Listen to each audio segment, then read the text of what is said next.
Hello, this is Tony Heller from RealClimateScience.com, setting the record straight about climate.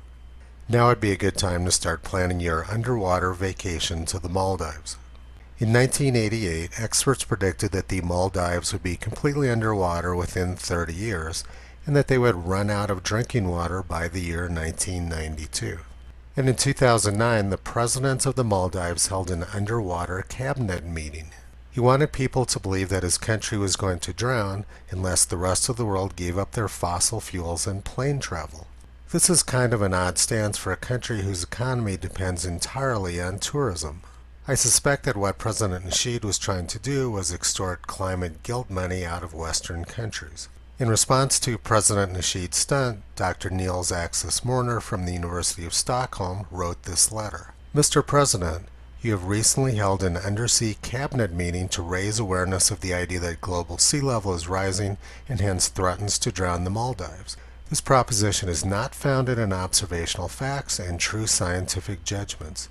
Therefore, I am most surprised at your action and must protest its intended message.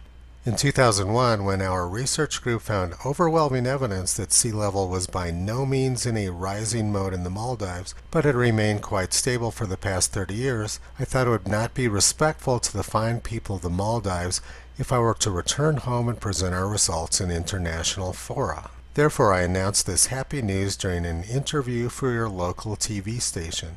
However, your predecessor as president censored and stopped the broadcast. When you became president, I was hoping both for democracy and for dialogue. However, I've written to you twice without reply. Your people ought not to have to suffer a constant claim that there is no future for them on their own islands. So, Mr. President, when you ignore available observational facts, refuse a normal democratic dialogue, and continue to menace your people with the imaginary threat of a disastrous flooding already in progress, I think you're doing a serious mistake.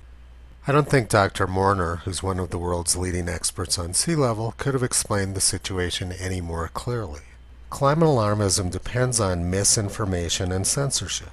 The Maldives were supposed to be underwater 2 years ago, but this is what it looked like earlier today. There's going to be 13 new resorts opening in the Maldives this year, which is pretty amazing considering the country is supposed to be underwater.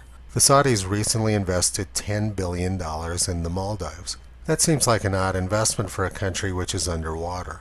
Anyway, now would be a good time for you to plan your underwater Maldives vacation. People of the Maldives are still very worried about global warming. This was their Earth Hour celebration last year. They've written in the sand, "Switch off."